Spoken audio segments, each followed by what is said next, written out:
Hit TV ప్రేక్షకులకు నమస్కారం. నేను మీ మహేష్. మనతో పాటు ప్రముఖ సోషల్ యాక్టివిస్ట్ కృష్ణకుమారి గారు ఉన్నారు. మైక్రో అనే పదం యాడ్ అయిన తర్వాత ఒక రకమైన ఎఫెక్ట్ అనేది స్టార్ట్ అవుతుంది. లైక్ దాని తర్వాత ఉన్న ప్రతి పదానికి microgreens, microbiology, microfinance కొత్తగా. ఎందుకు దేని గురించి ఇప్పుడు నేను మైక్రో ఫైనాన్స్ అన్నానో మీకు కూడా తెలుసు అనుకుంటాను. మేడం నమస్కారం. నమస్కారం. తాజాగా మైక్రో ఫైనాన్స్ ఉచ్చులో పడి 10 కోట్లు నష్టపోయిన ఒక హైకోర్టు అడ్వకేట్ సింగర్ మంగ్లీ అనే ఆవిడ మీద కేసు వేశారు. ఇక్కడ ఇద్దరు సెలబ్రిటీస్ పాయింట్ ఆఫ్ నుంచి కాదు. ఈ లాయర్ ఎవరైతే ఉన్నారో ఈయన లాయర్ కాబట్టి కేసు వేయగలిగాడు. కానీ చాలామంది మేము డబ్బులు కోల్పోయాము అని చెప్పేసి మీడియా ముందు వచ్చేసి లబోదిబోం అంటున్నారు. సో మైక్రో ఫైనాన్స్ అంటే తొందరగా డబ్బులు సంపాదించాలి అనేది ఏదైతే ఉంటుందో ఈ సైకాలజీ వెనకాల అసలు ఏముంటుంది మేడం? ఇప్పుడు ఇక్కడ చాలామంది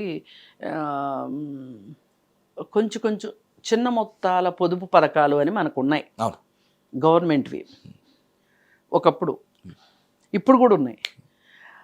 మనకి ప్రైవేట్ మీద మోజు ఎక్కువైంది. Private hospital, private school, private finance, private bank, microfinance, private government privatisation. ఈ ప్రైవేటైజేషన్ దీంట్లో పడి మనము చాలా చాలా నష్టపోతున్నాం. అంటే మనము అంటే middle class, below middle class బాగా నష్టపోతున్నారు.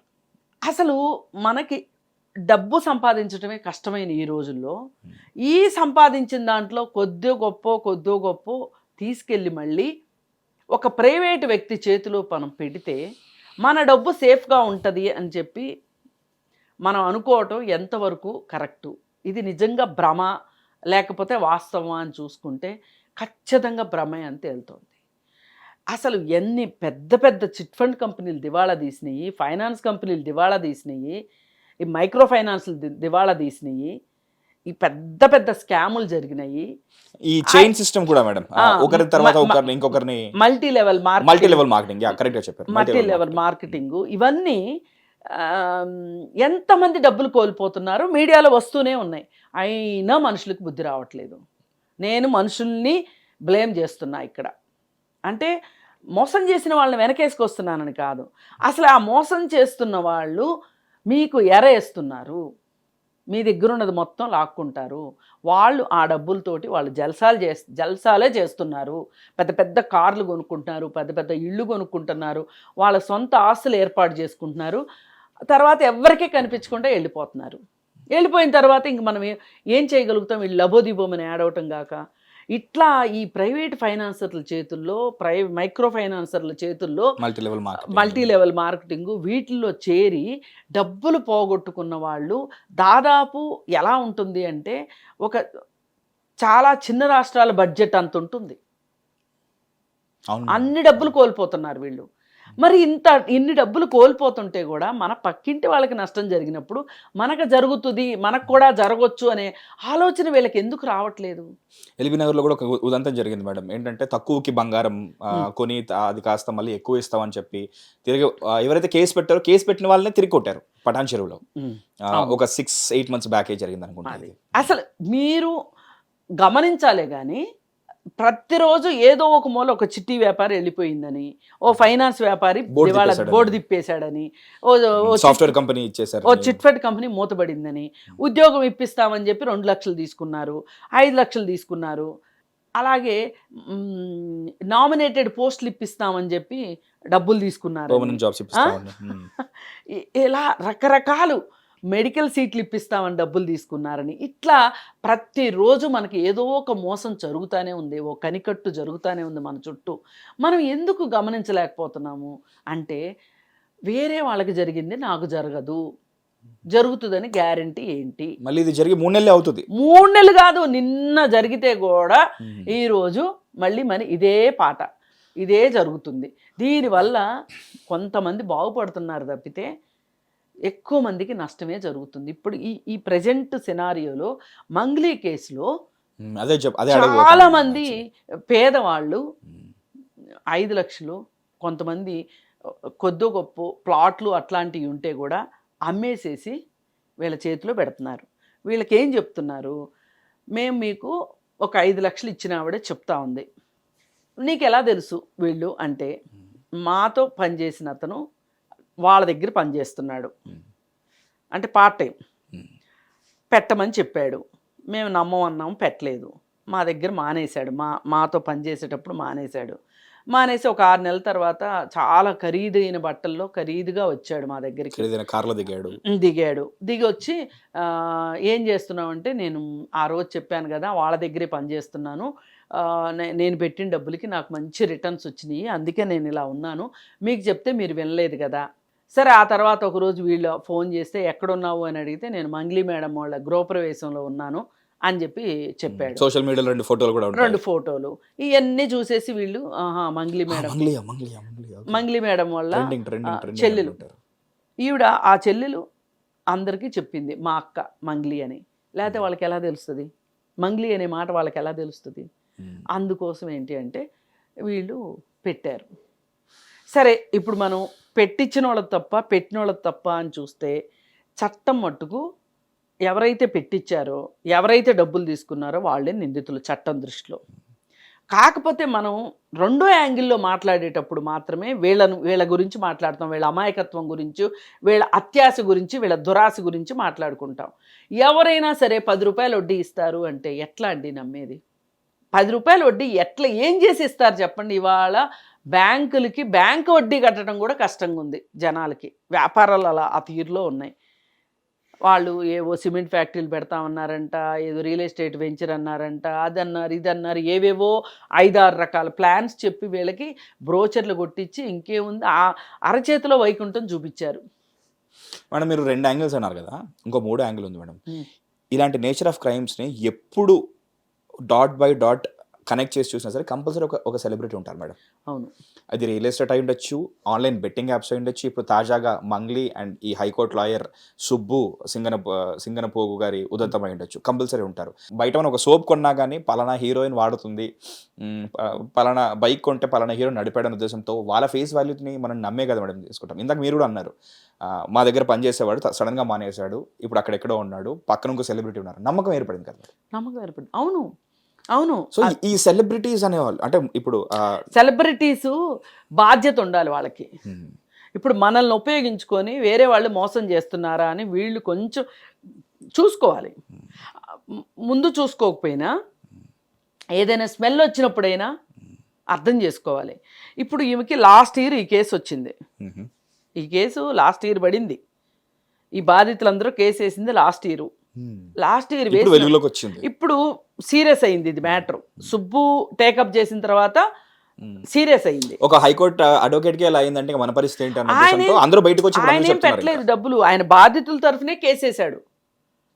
ఆ సుబ్బు ఆయన కూడా సొంతంగా పోయాయంట మేడం. ఎందుకంటే ఒక డైరెక్టర్ పేరు వేణుడుగుల గారి పేరు చెప్పారు, తర్వాత ఆయన క్లారిఫై చేశారు, లేదు నాకు హెల్ప్ చేశారు, ప్రాణ నష్టం వరకు వచ్చింది, ఆ పెద్ద సెంట్రల్ మినిస్టర్ తెలుసు అని చెప్పేసి ఫోన్లు చేసి వార్నింగ్ ఇప్పించారు. ఈ కేసులో నువ్వు ఎక్కువ మాట్లాడుతున్నావు, నువ్వు మాట్లాడొద్దు అని చెప్పి సెంట్రల్ మినిస్టర్ నుంచి ఫోన్ వచ్చింది, ఒక మాజీ ఎమ్మెల్యే నుంచి ఫోన్ వచ్చిందని చెప్తున్నాడు ఇతను. అంటే ఈ బాధితుల తరఫున ఇతను కేసు వేసాడు కదా. సోమాజిగూడ ప్రెస్ క్లబ్ లో వీళ్ళు ప్రెస్ మీట్ కూడా పెట్టారు. అప్పుడు ఏంటి అంటే ఈ బాధితులందరికీ వెనకమాల సుబ్బు ఉన్నాడనేది తెలిసి ఆవిడ వేణు ఉడుగులని హెల్ప్ అడిగింది. నీకు సుబ్బు తెలుసు కదా, ఈ సుబ్బునే ఉన్నాడు ఈ వెనక మొత్తానికి, నువ్వు కొంచెం సుబ్బుతో మాట్లాడి అతను కొంచెం స్లో అవ్వమని చెప్పి అడగమని చెప్పింది ఆవిడ. అంటే ఏదో రికమెండేషన్ అడిగింది. అడిగితే సరే నేను పిలిచి మాట్లాడతాను అని చెప్పి, ఆయన చాలా పెద్ద మనిషి, వేణు ఉడుగులు ఆషామాషి మనిషి కాదు. ఆయన ఏం చెప్పాడు అంటే, ఇక్కడ ఎవరూ బాధపడాల్సిన పని లేదు, ఎవరు ఇక్కడ కూర్చుని మనకెవరికి నష్టం లేదు, నష్టం జరిగిందంతా బాధితులకి. ఇప్పుడు ఆ వసూలు నీ పేరు చెప్పి వసూలు చేసిన అతను ఎవరైతే ఉన్నాడో అతనికి గట్టిగా చెప్పి బాధితులకి న్యాయం చేయించు, ఎలాగో నీ పేరు వచ్చింది కాబట్టి అని మంగ్లీతో ఆయన డైరెక్ట్గా చెప్పాడు. ఇప్పుడు సుబ్బును కేసు విత్డ్రా చేసుకోమని వేణు ఉడుగులో ఎట్లా చెప్తాడండి? చెప్పలేదు. ఇంకా ఆయన క్లారిఫికేషన్ ఇచ్చారు ఏంటంటే, ఆయన నాకు హెల్ప్ చేశారు, అనవసరంగా పేరు లాగారు, ఆయన ఏం లేదు అని చెప్పేసి తర్వాత క్లారిఫికేషన్ వచ్చేసింది. అవును, బట్ ఇప్పుడు మొత్తంగా ఉచ్చు బిగుసుకుంది మాత్రం మంగ్లీకి. ఇప్పుడు వేణు ఉడుగులు ఏం చేశారండి, ఇదంతా జరిగిన తర్వాత ఆయన పేరు బయటకు వచ్చేసరికి ఆయన మీడియాని పిలిచి మాట్లాడారు, ఒక ప్రెస్ నోట్ కూడా రిలీజ్ చేశారు, ఇది జరిగింది నాకేం సంబంధం లేదు అని. మరి నువ్వెందుకు చేయలేదా పని? మంగ్లీ ఎందుకు చేయలేదు? నిజంగా మంగ్లీకి సంబంధం లేకపోతే లాస్ట్ ఇయర్ చేసి ఉండాల్సింది మంగ్లీ ఈ పని. నా పేరు చెప్పుకొని కొంతమంది వ్యాపారం చేయాలనుకుంటున్నారు, నా పేరు చూసి ఎవరు మోసపోవద్దు, ఆ బిజినెస్ చేసే వాళ్ళకి నాకు ఏ విధమైన సంబంధం లేదు, మా చెల్లెలే కావచ్చు కానీ ఆమెకి నాకు ఈ బిజినెస్ విషయంగా నాకు సంబంధం లేదు అని చెప్పి నువ్వు స్టేట్మెంట్ ఇచ్చుంటే ఇవాళ నిన్నెందుకు అడిగేవాళ్ళు? ఇన్ఫాక్ట్ కేసు పెట్టినానే అన్నారు వేణుగోపాల్ గారికి సంబంధం లేదు, ఆయనకు హెల్పే చేశారు అని. లాస్ట్ టైం కూడా బెట్టింగ్ యాప్ల టైంలో నాకు తెలియక చేశానని చెప్పేసి ప్రకాష్ రాజ్ గారు బయటకు వచ్చి చెప్పారు, నేను ఎప్పుడు చేయను అని చెప్పి. అవును. సో ఎస్, మీరు చెప్తున్న దాన్ని బట్టి ఆమె కూడా ఒక ప్రెస్ నోటో లేకపోతే ముందే రిలీజ్ చేసి ఉండాల్సింది. సో రిలీజ్ చేసి ఉండాల్సింది, ఎందుకంటే కనీసం చెప్పు ఉండాల్సింది ఒక వీడియో. ఇప్పుడు డబ్బులు లెక్క పెట్టిన ఇల్లు ఒకటి బయటకు వస్తుంది కదా, చూపిస్తున్నారు కదా మీడియాలో, ఆ ఇల్లు మంగ్లీది అంటున్నారు. ఇప్పుడు ఆమె నాది కాదు అంటుంది. ఇప్పుడు రేపు పొద్దున ఇంకో నాళ్ళు పోయిన తర్వాత ఆ తమ్ముడు చెల్లి కూడా నా వాళ్ళు కాదు అని అన్నా ఆశ్చర్యపోక్కర్లేదు. అట్లా ఉంది చూడబోతే. అసలు నీ పేరు ఉపయోగించుకుని వాళ్ళు వ్యాపారం చేయాలనుకుంటున్నారు, ఒట్టి వ్యాపారమే కాదు మోసం చేయాలనుకుంటున్నారు అనుకున్నప్పుడు, జనాలు బాధపడుతున్నారు అన్నప్పుడు నువ్వు కూడా ఆ స్థాయి నుంచే వచ్చావు. ఇప్పుడు మనం ఎవరమైనా సరే ఇప్పుడు ఇవాళ డబ్బులు ఉన్నాయి అనుకున్న వాళ్ళు ఒకప్పుడు వాళ్ళు పేదవాళ్ళే అయి ఉంటారు, ఎంతసేపు బండ్లు బండ్లు అవ్వటానికి. అలాంటప్పుడు నీకు ఆ బాధ ఏంటో, ఆ పెయిన్ ఏంటో నీకు తెలిసినప్పుడు ఈరోజు నువ్వు ఇలా మాట్లాడడం కరెక్ట్ కాదు. నువ్వు ఖచ్చితంగా బాధ్యత తీసుకొని, నీ పేరు వచ్చింది కాబట్టి, ఆ మనుషులు నీకు తెలిసిన వాళ్ళు కాబట్టి.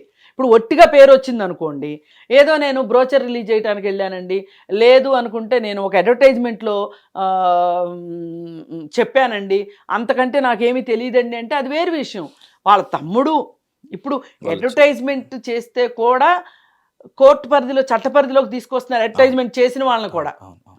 మరి అలాంటి చాలా మంది ప్రాణాలు కోల్పోయారు కదా మేడం. సో ఆబ్వియస్లీ సీరియస్నెస్ ఉంటుంది అందులో. అసలు ఇప్పుడు బెట్టింగ్ యాప్స్ ఎంత దారుణమైన విషయం అండి. ఇన్ఫాక్ట్ ఇప్పుడు ఆల్రెడీ ఐపీఎల్ నడుస్తుంది ఆల్రెడీ మనకి. ఒకటండి, మనుషులు ఎప్పుడైనా సరే ప్రాక్టికాలిటీకి దూరంగా వెళ్ళి అత్యాశకి వెళ్ళారనుకోండి, ఎక్కడో చోట బోర్లా పట్టడం గ్యారంటీ. మనకి చెప్తున్నాను, పోస్ట్ ఆఫీసులో డబ్బులు పెట్టుకుంటే ప్రభుత్వం గ్యారంటీ, ఎల్ఐసి లాంటి దాంట్లో పెట్టుకుంటే ప్రభుత్వం గ్యారంటీ. అవి ప్రభుత్వ రంగ సంస్థలు, అవి వదిలేస్తాం మనం. ఇప్పుడు ఆంధ్ర బ్యాంక్ ఉందండి, ఆంధ్ర బ్యాంకులో డబ్బులు పెట్టాం. ఇప్పుడంటే ఆంధ్ర బ్యాంక్ లేదనుకోండి, యూనియన్ బ్యాంక్ ఉంది, ఎస్బీఐ ఉంది. ఇట్లాంటి బ్యాంకుల్లో మనము డిపాజిట్ పెట్టుకున్నాం అనుకోండి, చచ్చినట్టు ఇవ్వవలసిందే. ఎందుకు పోయి ఇంటి పక్కన ఎవడో తెలిసినోడు చెప్పాడనో లేకపోతే ఇంకొకళ్ళు చెప్పారనో ఇట్లాంటి ప్రైవేట్ ఫైనాన్సర్స్ దగ్గర డబ్బులు పెట్టి 10 రూపాయల వడ్డీలకు ఆశపడి, లేకపోతే వాళ్ళు ఏదో గిఫ్ట్లు ఇస్తున్నారనో ఇంకోటో ఆశపడి అక్కడ పెట్టి అసలుకే మోసం వస్తే ఎట్లా అసలు? ఇప్పుడు అదే జరిగింది. మంగ్లీ మట్టుకు తను బాధ్యత తీసుకోవాల్సిందే ఈ విషయంలో. ఎందుకంటే వాళ్ళు తన చెల్లి, తన తమ్ముడు,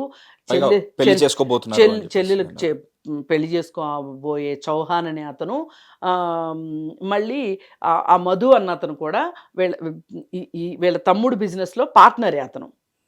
ఇంతమంది నీకు సంబంధించిన వాళ్ళు ఉన్నప్పుడు, వాళ్ళెవరో నాకు తెలియదు, నా పేరు చెప్పుకుని వసూలు చేస్తే నేను ఎట్లా బాధ్యత వహించాలి అన్నప్పుడు నువ్వు సుబ్బుకి అన్నిసార్లు ఫోన్ ఎందుకు చేసావు? పైగా శ్రీముఖి పైన క్రష్ ఉంది, సో బిగ్ బాస్ వెళ్ళడానికి ఇదంతా చేస్తున్నాడని ఏదో సైడ్ ట్రాక్ చేయడానికి ట్రై చేస్తున్నట్టుగా. ఇదంతా సైడ్ ట్రాక్ చేయడానికే, ఇది మొత్తం సైడ్ ట్రాక్. అంటే ఈ డబ్బుల గురించి మాట్లాడుకోకుండా వాటి గురించి మాట్లాడుకుంటానికి. అసలు ఇప్పుడు అతనికి శ్రీముఖి మీద క్రష్ ఉందండి, ఆ విషయం నీకెందుకు? ఆయన ఎక్కడో ఇంటర్వ్యూలో చెప్పాడంట, చెప్తే దానికి ఈ స్కామ్కి ఏంటి సంబంధం? అవసరం లేదు. వాళ్ళ సంగతి ఏంటో చూడు, వాళ్ళకి న్యాయం ఇప్పుడు వేణుగుడుగులు కూడా చెప్పింది అదే కదా. అసలు అన్యాయం అయిపోయిన బాధితుల గురించి పట్టించుకోవాలి మనము, ఇవన్నీ కాదు. ఆయన చాలా గొప్ప పని చేశారు. ఆయన చెప్పాడు, ఈమెకి వినలేదు మాట. ఆయన అన్నాడు, నేను చెప్పాను ఆవిడ వినలేదు, నేను వదిలేశాను అన్నాడు సింపుల్గా. కానీ నా పేరు ఎందుకు వచ్చింది అనే దానికి నేను క్లారిఫికేషన్ ఇచ్చుకుంటున్నాను అని. ఇప్పుడు సుబ్బు అయినా ఆయనకి బాధ్యత ఉంది కాబట్టి ఆ బాధ్యతాయుతంగా ఆయన ప్రవర్తించాడు. నీ బాధ్యత ఏది అసలు? అక్కడ నీ తమ్ముడు, నీ చెల్లి కాబోయే భర్త, పైగా వాళ్ళందరూ వాళ్ళ బాధితులకి చెప్పారంట, నేను మంగ్లీ తమ్ముడు, నేను మంగ్లీ చెల్లి. ఇప్పుడు వాళ్ళు చెప్పినప్పుడు నువ్వు లేకపోవచ్చు అక్కడ, కానీ వాళ్ళు చెప్తున్నప్పుడైనా వినాలి కదా. బాధ్యతలు చెప్పేప్పుడు వాళ్ళ కడుపు కాలి మాట్లాడుతున్నారు, వాళ్ళ ఏడుపు వచ్చి వాళ్ళ కోట్ల రూపాయలు. ఎన్ని అసలు లక్షలు ఎన్ని వేలు కలిపితే కోట్లు అవుతాయి. ఇప్పుడు ఏం చేస్తే డబ్బులు వస్తాయండి? వాళ్ళు కష్టపడ్డారు కాబట్టి కొంచెం కొంచెం కూడబెట్టుకున్నారు కానీ అన్నీ వీళ్ళు తీసుకుని వీళ్ళు విలాసాలు చేయటానికి తప్పితే దేనికి వాడినట్లు ఆ డబ్బులు ఏమైనాయి? అసలు వసూలు చేసిన డబ్బులు ఏమైనాయి? ఎక్కడ పెట్టారో చెప్పాలి కదా. True. ఇప్పుడు మన చుట్టూనండి చాలా స్కాములు జరుగుతున్నాయి. అందుకే చాలా జాగ్రత్తగా ఉండాలి జనాలు. ఇప్పుడు ఫ్రీ లాంచ్ పేరుతోటి అపార్ట్మెంట్లు అమ్మి అవి కన్స్ట్రక్షన్ చేయక అసలు ల్యాండే కొనకుండా అపార్ట్మెంట్లు అని చెప్పి ఆ సాహితీ గ్రూప్ అని ఆ మధ్య ఒకటి వచ్చింది. ఆ సాహితీ గ్రూప్ వాళ్ళు ఎంత విచ్చలవిడిగా డబ్బులు ఖర్చు పెట్టారో. పైగా టీటీడీ మెంబర్షిప్ కోసం కూడా డబ్బులు ఖర్చు పెట్టాడు ఆయన. టీటీడీ మెంబర్ కూడా అయ్యాడు. ఈ జనాలు డబ్బులు వసూలు చేసి వీళ్ళంతా రోడ్డును బట్టి లబోదిబోమని ఏడుస్తున్నారు. సో సెలబ్రిటీ స్టేచర్కి అండ్ ఒక బ్రాండ్ మోడల్ ఉండేసరికి తొందరగా మోసపోతారు కదా. మోసపోతారు. ఇప్పుడు అక్కడ దాకా ఎందుకు, విశ్వనాథ్ గారను బాలసుబ్రహ్మణ్యం గారు కలిసి ఒక యాడ్ ఇచ్చారు, సువర్ణభూమి. సువర్ణభూమి ఇవాళ ఏంటి అగ్రి సువర్ణభూమి సంగతి ఏంటి చెప్పండి? ఏమైపోయింది సువర్ణభూమి? మహేష్ బాబు ఒక రియల్ ఎస్టేట్ దానికి అడ్వర్టైజ్మెంట్ ఇచ్చాడు. అసలు మీరు సెలబ్రిటీలు కూడా మీరు చేసే పనిలో మీరు ఉండండి. మీరు సినిమాలు యాక్ట్ చేస్తున్నారు కదా, యాక్ట్ చేసుకోండి. ఈ ఎండార్స్మెంట్లు ఇవన్నీ ఎందుకు? ఒకవేళ చేసినా వెనక ముందు ఆలోచించి ట్రాన్స్పరెన్సీగా ఉన్నవి చూసి అప్పుడే కానీ. ఏమండి వాళ్ళు చేసే బిజినెస్ ఎంత, వాళ్ళకి వచ్చే లాభాలు ఎంత? ఇంత పెద్ద సెలబ్రిటీని పెట్టుకుంటే ఈయనకి ఇచ్చే డబ్బులు ఎన్ని? డబ్బు ఒట్టిగా చేస్తాడా మహేష్ బాబు? ఏమన్నా మహేష్ బాబు ఒట్టిగా చేస్తాడా అండి? ఎవరు కనీసం 4 కోట్లు తీసుకుంటాడు. ఈ 4 కోట్ల లాభం ఎవరి మీద వేస్తున్నావు? దీనికే నేను మీకు ఒక మంచి ఎగ్జాంపుల్ చెప్తా. ఎల్ఐసి ఉండేది, ఎల్ఐసి లైఫ్ ఇన్సూరెన్స్ కార్పొరేషన్. నేను దానిలో పనిచేసాను, అందుకని నేను అంత ఆథెంటిక్గా చెప్పగలను. ఎల్ఐసికి అడ్వర్టైజ్మెంట్లకి 7 to 10% ఖర్చు పెట్టేది సంవత్సరం మొత్తానికి, మొత్తం మీద. మిగతా డబ్బు డివిడెండ్ల రూపంలో పాలసీ హోల్డర్స్కి పంచిపెట్టేది వచ్చిన లాభాలని. ఎప్పుడైతే ప్రైవేట్ ఇన్సూరెన్స్ కంపెనీలు వచ్చినాయో, ప్రైవేట్ ఇన్సూరెన్స్ కంపెనీలు ముబ్బడిగా అడ్వర్టైజ్మెంట్లు ఇస్తుంటే, ఈ అడ్వర్టైజ్మెంట్లు ఇస్తున్నారు కాబట్టి వాళ్ళు మనం కూడా ఇవ్వాలి అని 35%కి అడ్వర్టైజ్మెంట్లు పెంచారండి ఎల్ఐసి వాళ్ళు. కాంపిటీషన్ తప్పదు కదా. 7 to 10% ఎక్కడ, 35% ఎక్కడ, 25%. ఈ 25% డబ్బులు ఎవరయ్యండి? జనాలకు పంచిపెట్టాల్సిన డివిడెండ్ డబ్బులు, బోనస్ డబ్బులు. ఎల్ఐసి ప్రతి సంవత్సరం ప్రకటించేది, మేము ఇంత బోనస్ ఇస్తున్నాము మా పాలసీ హోల్డర్స్కి అని. ఆ బోనస్ డబ్బుల నుంచి తగ్గించి అడ్వర్టైజ్మెంట్లు ఇచ్చారు. ఈ అడ్వర్టైజ్మెంట్ల వల్ల, ఈ ప్రైవేట్ కంపెనీలు వచ్చినందువల్ల అడ్వర్టైజ్మెంట్స్ భారం పెరిగింది తప్పితే కస్టమర్కి న్యాయం జరగల. అంటే పాలసీ హోల్డర్కి వాళ్ళ డబ్బులే కదా. ఎల్ఐసి ఎవరికి అప్పులు ఇస్తుంది? పెద్ద పెద్ద ఇంజనీరింగ్ కంపెనీలకి, అంటే గవర్నమెంట్కి అప్పిస్తుంది. గవర్నమెంట్ ఇచ్చే వడ్డీ ఎంత? ఆ వడ్డీలో నుంచే వీళ్ళందరికీ బోనస్ రూపంలో ఇస్తుంది ప్రతి పాలసీ హోల్డర్కి కదా. ఈ అడ్వర్టైజ్మెంట్ల రూపంలో పెంచిన దానివల్ల ప్రజలే నష్టపోయారు. అందుకని ఈ అడ్వర్టైజ్మెంట్ ఎవరిచ్చినా సరే దాని వెనకాల ఉండే లొసుగును మాత్రం కంపల్సరీ. ఎవరైతే మనం ఒక నగ్గు కొంటామండి, వెళ్ళి బాగా అడ్వర్టైజ్మెంట్ ఇచ్చే షాప్లో నగ్గు కొంటాం అనుకోండి, దానికి అయ్యే వచ్చే డబ్బు ఏదైతే ఉందో ఆ అడ్వర్టైజ్మెంట్కి అయ్యే ఖర్చు మన మీదే వేస్తాడు. వాళ్ళ ఇంట్లో డబ్బులు తీసుకొచ్చి పెడతాడా? ఇప్పుడు ఆయన లాభం చూసుకోవాలి, ఖర్చులు చూసుకోవాలి, అయ్యాక కదా మన సంగతి చూసేది. సో ఇది ఎలా అంటే, if something is free you are the cost, అంతే. So Mangli and advocate Subbu Singanapogu కేసులో మాత్రం కొంచెం బాధ్యతాయుతంగా ప్రవర్తించి దానికి సమాధానం అయితే చెప్పాలి. ఎందుకంటే ఇవాళ మంగ్లీ మీదకి మెడ మీద కత్తి ఎందుకు వచ్చింది అంటే, ఏ రోజైతే నీకు తెలిసిందో నీ పేరు చెప్పుకుని వాళ్ళు అప్పులు తీసుకుంటున్నారు, డిపాజిట్స్ కలెక్ట్ చేస్తున్నారని తెలిసిందో, ఆ రోజున నువ్వు స్టేట్మెంట్ ఇచ్చున్నట్లయితే కనుక ఇవాళ మంగ్లీని ఎవరు మాట్లాడేవాళ్ళు కాదు. మంగ్లీ పేరు ఎత్తడానికి అర్హత ఉండేది కాదు ఎవరికి. ఎందుకంటే ఈమె చెప్పింది కదా, ఈమె దృష్టికి వచ్చినప్పుడు, మన వరకు వచ్చిన తర్వాత రియాక్ట్ అయ్యారు. ఇప్పుడు కేసు వస్తుంది, కేసు నా మీదకి వస్తుంది. ఇప్పుడు ఎంతసేపు తన తాపత్రయమో తన చెల్లిని, తన తమ్ముడిని, వాళ్ళని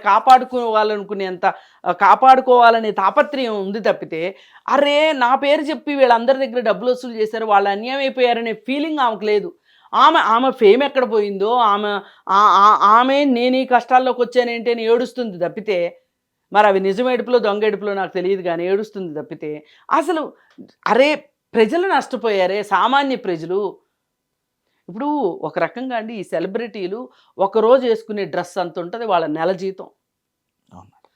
ఇప్పుడు వీళ్ళు తిరిగే కార్లు కొంతమంది జీవితాలంతా కలిపితే వీళ్ళు తిరిగే కార్ అంత ఉంటుంది. మనం కనీసం అది ఆలోచించాలి, రెండో వాళ్ళ పక్షాన ఆలోచించాలి, రెండో వాళ్ళకి జరిగిన నష్టంలో మనది ఎంత బాధ్యత అని ఆలోచిస్తే ఇంతంత నష్టాలు జరగవు. ఇప్పుడు తెలియక నష్టం జరిగింది, అయిపోయింది, కానీ తెలిసిన తర్వాత సరిదిద్దుకోలేదు మంగ్లీ కాబట్టి ఇవాళ మంగ్లీ గురించి ఇంత మాట్లాడుకోవాల్సి వస్తుంది. ఐ హోప్ అందుకని ప్రజలు కూడా దయచేసి ప్రైవేట్ ఫైనాన్సర్ల జోలికి, ప్రైవేట్ ఫైనాన్స్ కంపెనీల జోలికి, అలాగే ఈ సెలబ్రిటీలను చూసి మోసపోవద్దు. అలాగే ఎక్కువ వడ్డీలు ఇస్తాము మీకు ఆశపడి తక్కువ రేటుకి ఎక్కువ బంగారం వచ్చేస్తుందని అత్యాశపోయి పోవద్దు. Thank you madam. Thank you. Hit TV app, ఇందులో short news, live news, entertainment shows, movies, digital magazines తో పాటు మీ జిల్లా వార్తలను కూడా ఫ్రీగా చూడొచ్చు. ఇంకెందుకు ఆలస్యం, వెంటనే హిట్ టీవీ యాప్ ని డౌన్లోడ్ చేసుకుని ఫ్రీగా ఎంటర్టైన్మెంట్ పొందండి. Hit TV app. Hit TV app. Please download hit TV app. Hit TV app ని ఫ్రీగా డౌన్లోడ్ చేసుకొని ఎంజాయ్ చేయండి. మీకు నచ్చిన ఎంటర్టైన్మెంట్ కోసం హిట్ టీవీ యాప్ ని ఫ్రీగా డౌన్లోడ్ చేసుకొని ఎంజాయ్ చేయండి. హిట్ టీవీ యాప్ ని డౌన్లోడ్ చేసుకుని ఆస్వాదించండి, ఆశీర్వదించండి. ఇంతమంది సెలబ్రిటీలు హిట్ టీవీ యాప్ ని డౌన్లోడ్ చేసుకోండి అని చెప్తున్నారంటే ఎంత మంచి యాప్ ఆలోచించండి. అమెరికా అమెరికా అమెరికా అమెరికాలో చదవాలనుకునే వాళ్ళకి విశ్వసనీయమైన పేరు మన శౌర్య కన్సల్టెన్సీ. UK లో 1 year masters, UK లో 1 year masters, 2 years work permit up to 5 years visa. Contact Saurya Consultancy. Contact 89851 89851.